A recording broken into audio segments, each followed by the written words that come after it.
Hello, hello! It's me, Sakura Shinobi, once again playing Katawa Shoujo.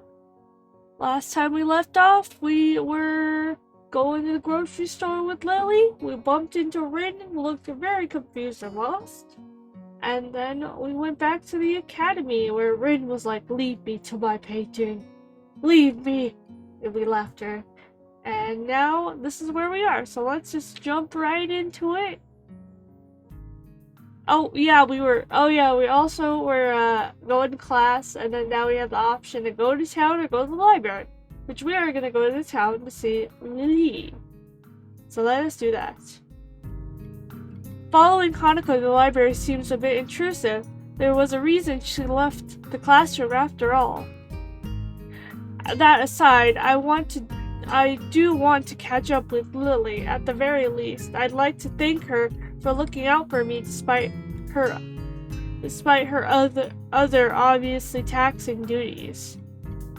I guess I'll walk around town. With any luck, I should be able to find Lily. The exercise will do me some good as well. Walking through the school's courtyard to get to the gate, I give myself a small nod to a couple of the passing classmates, and gesture being returned in kind. Sorry, take a drink. Even from here, the shouts of the sports club members can be heard. From the sheer volume of the din, the track must be packed right now. I remember Lily said yesterday about being dropped right into the middle of a busy time for the school. While I'm trying to get my bearings and catch up on my studies that I missed, everyone else is doing normal school activities. The feeling of being a foreigner still hasn't dissipated yet. At least not yet. Well, I guess not everything's bad. This is a private school, and that much is easily noticed when walking around outside. Not only are the school grounds huge, but the buildings themselves are immaculate and quite divorced from a dime a dozen concrete blocks of public schools. There's also the fact that there is a much stronger feeling of community here, or at least a friendlier atmosphere. At my old school, it was generally accepted that people would keep to their little cliques and be done with it. Eventually, I reach the gate and begin to walk down the road into the town. Oh, we're gonna see Lily. Well, that was fairly productive. Having seen a fair portion of the town, even including the house perched on the hill around the outskirts, I decided to take a walk around the park before heading back.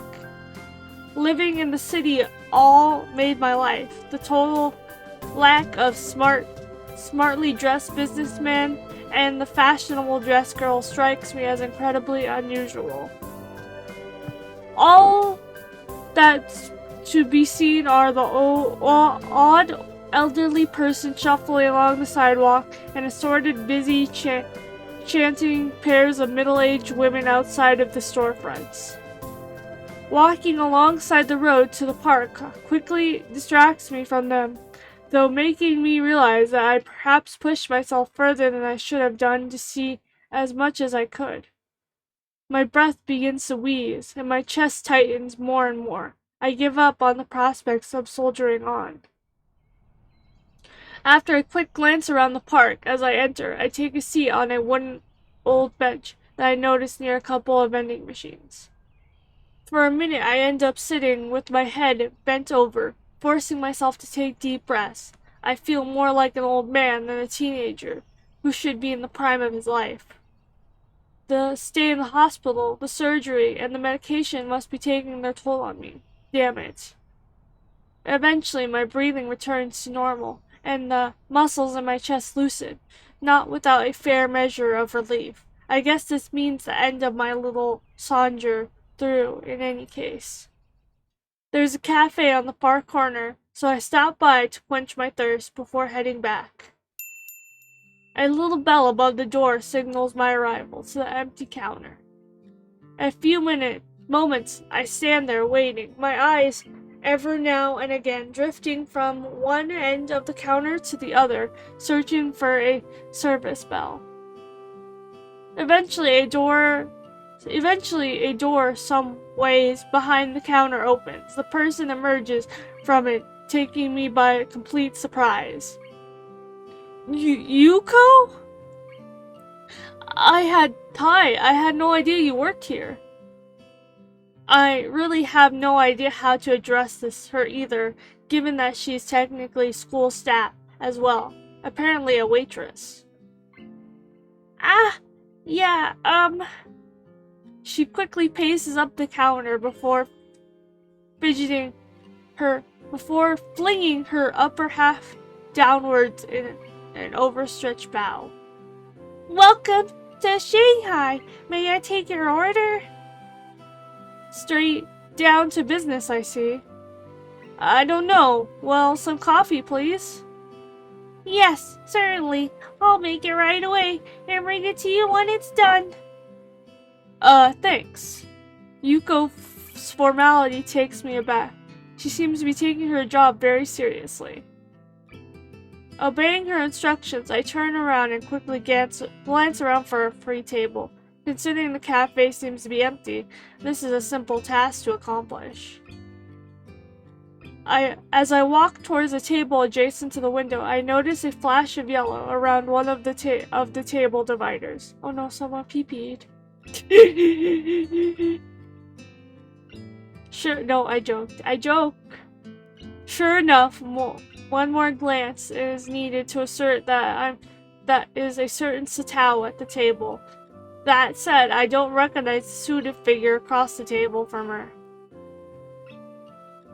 Blonde, fair-skinned, and only a little shorter. I think she must be a relative.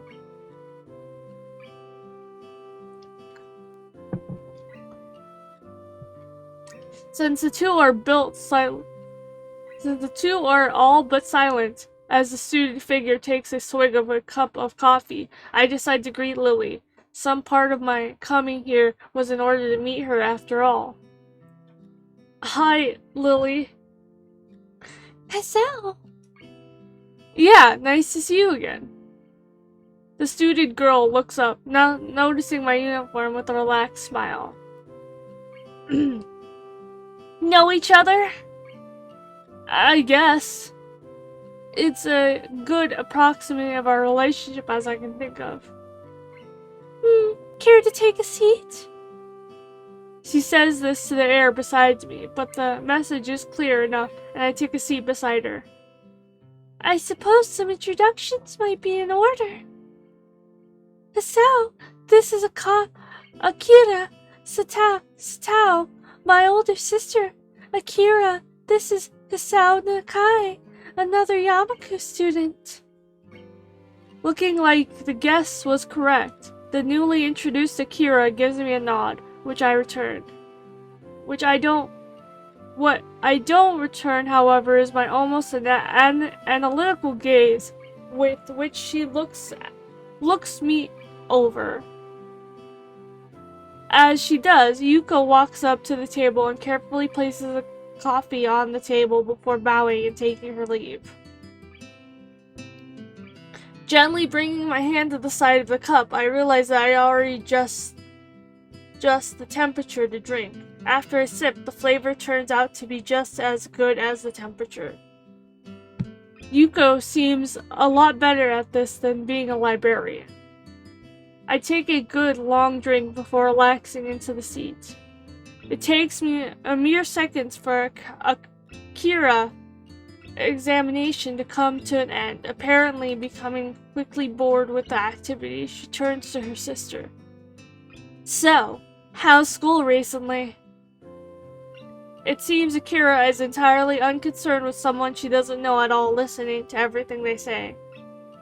Not that I mind. Leaving them to their chatting, I sit back and continue drinking the pleasantly aromatic coffee. Sounds like it's pretty busy for you then. At least I'm not cooking your meals after school anymore. As they talk, I realize how the entire entirely unable to gauge Lily's emotions through her eyes, as I would for other persons. It becomes slightly unsettling as I subconsciously force out that fact. Whoa, so cold. Weren't you just cooking for yourself anyway? I only ever got leftovers. That's not the point. You're imagining to feed yourself at least. I can cook without blowing myself up, you know. Mostly. That's... It's fine. I need to learn sometime anyway. Lily? Everyone presently is momentarily distracted by Ryuko, who places a cup of tea on the table for Lily. Taking the moment to glance at her watch, Akira leaves herself off the seat and gives me a quick nod. Well, I better be off. It was nice talking to you, Lily. Akira, do you have to? Lily looks genuinely mournful at her sister suddenly leaving. It does seem like she might have the wrong idea. Sorry, I need to get back to work. They'll be on my neck again if I don't make it back quickly. So informal. Akira's trim and tidy appearance would give anyone the wrong impression of her. Bye, Akira. Come on, don't look so down. I'll be around again soon. See ya.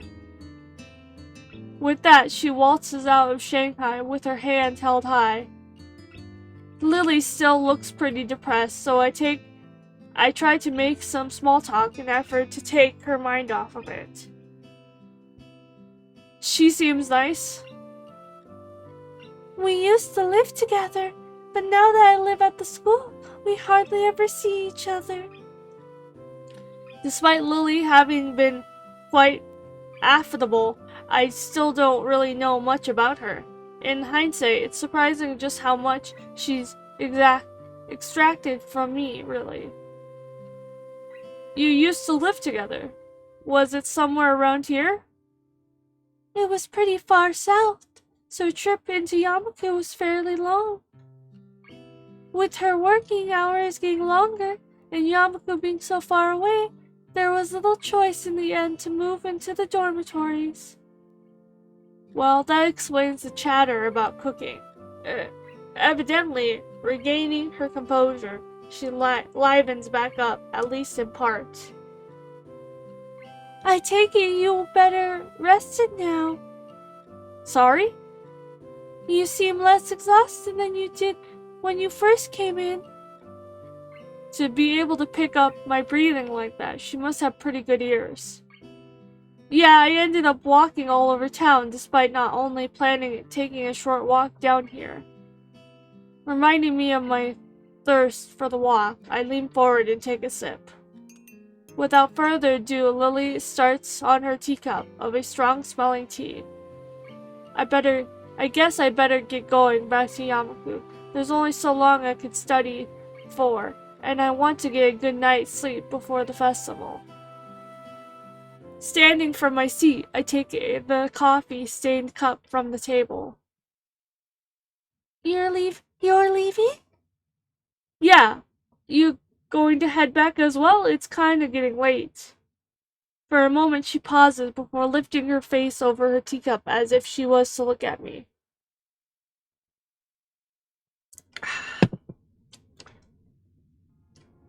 Yuko, could we have one more coffee, please?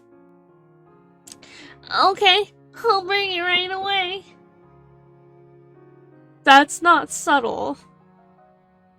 She gives a short giggle at my frank assertment of her maneuver. It's surprisingly childish and carefree, given her otherwise collective appearance. In the end, I have little reason to refuse. To be honest, I can hardly say no, at all things considered. Given a manufactured sigh, I take a seat opposite of her. Wanting company then? I'd say it's more that I was wondering. I see that in question mode again. She does seem to be unusually interested in me, or at least curious. Do you have any siblings? Not exactly an unexpected tangent. No, only child. To be honest, I have the idea of having someone that close makes me a bit envious. Interesting. I raise an eyebrow, which of course goes unseen. The short silence communicates the question well enough. It's just that the others have said the same thing before. It's a difficult subject to try and think about objectively, given that I've always had someone like that. I mostly understand what Lily means, given the fact that it would be hard to place oneself outside of a situation they've been in all their life. She and her sister must have had a pretty close relationship. Taking pains to interrupt us as little as possible, Yuko dutifully comes over and places a cup on the table. Lily thanks her as I sit back down, taking in the vexing girl in front of me. Despite always seeming to be on her guard and control of herself when talking to others, she almost seems childlike. She has an almost childlike curiosity about other people. That said, the rare moments she seems to be slightly lowering her guard are most insightful into how she thinks. Reaching forward for my drink, I realized something I probably should have noticed earlier. I think I started becoming kind of curious about her. Despite making a good pace, it's already nightfall by the time I reach the large iron gates in front of the school. While it's nice to have plenty of time wandering around by virtue of living right next to the school, I can't help but get the feeling that very few students actually take the opportunity.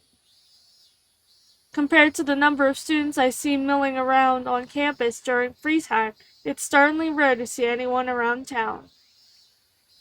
Given the large number of accommodations and facilities the school offers, many of them might simply not see any point in venturing outside, let alone people such as Hanako and Kenji. It makes me wonder if students like Shizune, Misha, and Lily are exceptions from this school, rather than the norms. I wander back to my room. I continuously compare my old school with Yamaku. As I do so, I begin to be surprised that I might manage to get even this used to everything. What's happened to me? Oh, I see. We're at a new chapter.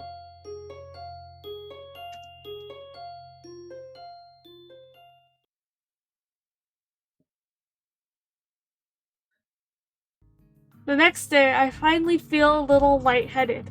It's almost noon already. Sleeping late is fine since it's Saturday and there are no classes. Not just the Saturday, but the festival as well. My window, I can see some people at the soba booth, slinging noodles onto plates for people with cravings for low-quality food. I throw back a handful of morning meds and ponder how to spend the day.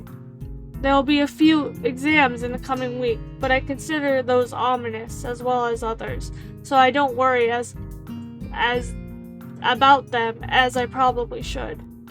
With no urgent obligations regarding education, I should be free to spend the day at the festival as I like. Finishing my morning routine, I exit into the hallway, intending to go out and find something to eat. Passing by his door, I decide to see what Kenji's up to today out of impulse. Curiously, if he has any plans since everyone is doing something. Again, I can picture him having built some soundproof shelter in his room. Or possibly something like a fort, complete with a "No Girls Allowed" sign. And the girls crossed out, and the body crudely scrawled over it. Knocking on his door with the luckily devoid of any kind of sign, I hear again the unsettling clicks of at least 10 locks.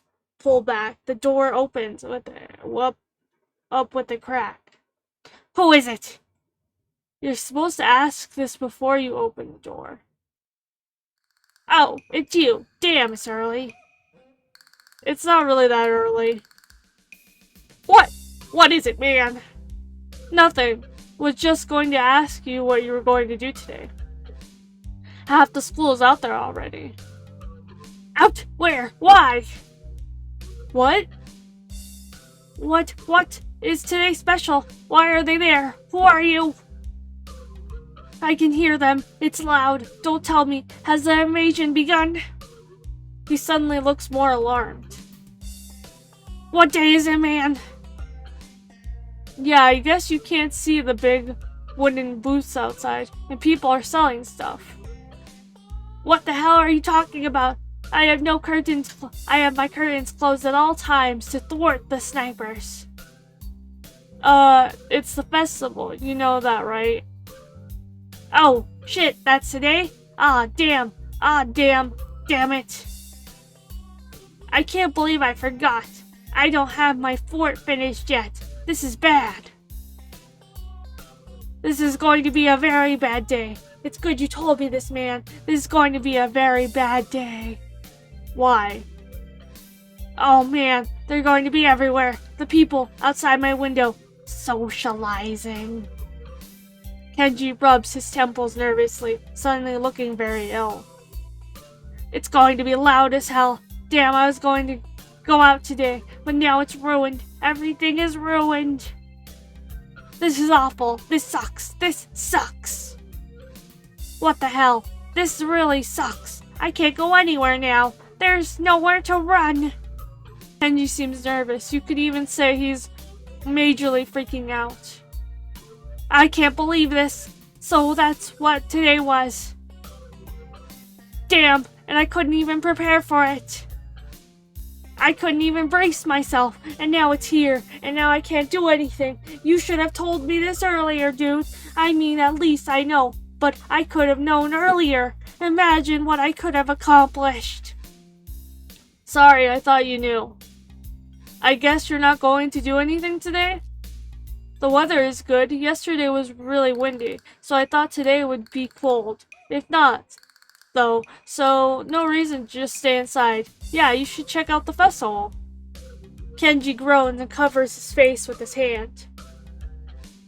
Ah, no, I can't do that. They'll eat me out there They'll eat me alive out there. I know it.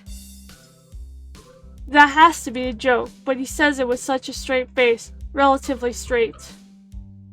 What are you going to do? We should hang out in here. You can help me build my fort, and we might still make it work together. I don't know, I'm pretty hungry, so I thought I'd get some food first and then check out the attractions.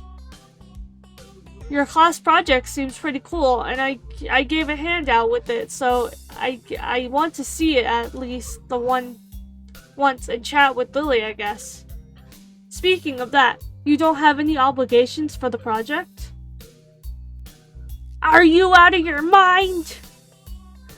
The blind broad is up to no good. I can feel it in my spleen, man. Her presence is like a dark shadow that in the way of my greatest vision.